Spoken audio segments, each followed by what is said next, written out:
never seen Stephen Schwartz on stage, but you've seen his shows. Stephen Schwartz is a famous composer-lyricist. Such musicals as Godspell, Pippin, and of course the wildly popular Wicked. Now, Mr. Schwartz was born in New York City, and he studied piano and composition, of course. He got a BFA in drama from Carnegie-Mellon. One of his first jobs was writing a song for the play Butterflies Are Free, and they used that song also in the fine feature film. His first big success in New York City was the production of Godspell, but the more famous production was the Toronto version of that show. He tapped his friend Paul Shaffer to be the musical director. Paul Shaffer would go on to be David Letterman's band leader, amongst many other credits. Now, that Toronto cast featured such would-be, soon-to-be stars, I should say, like Martin Short, Gilda Radner, Victor Garber was the lead as Jesus, big movie and Broadway star, and SCTV's Dave Thomas and Eugene Levy were all in that production. Now, his next big hit was the musical Pippin by director Bob Fosse.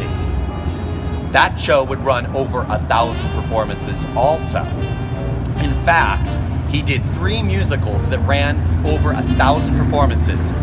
That puts Mr. Schwartz in the company of Sir Andrew Lloyd Webber, Richard Rodgers, and Jerry Herman. But you can't always have hits. In the year 1986, he wrote the lyrics to the musical Rags with composer Charles Strauss. Now that show was Broadway's biggest flop at the time with only 4 performances.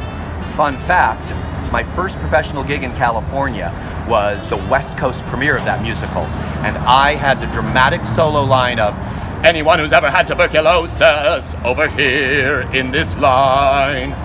You can't make that stuff up. But arguably, Stephen Schwartz's biggest success is the wildly popular musical Wicked.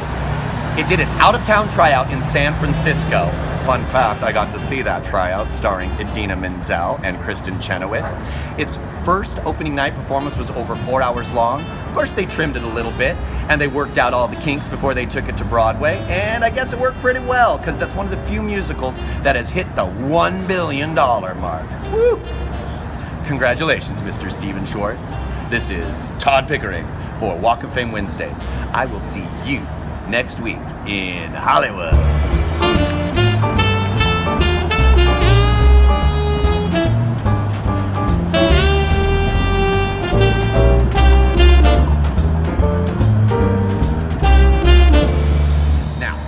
Like I've said before, only 2% of the stars on the Walk of Fame have live performance, those little theater masks, and a lot of them are in front of the beautiful Pantages Theater here in downtown Hollywood, including Mr. Schwartz.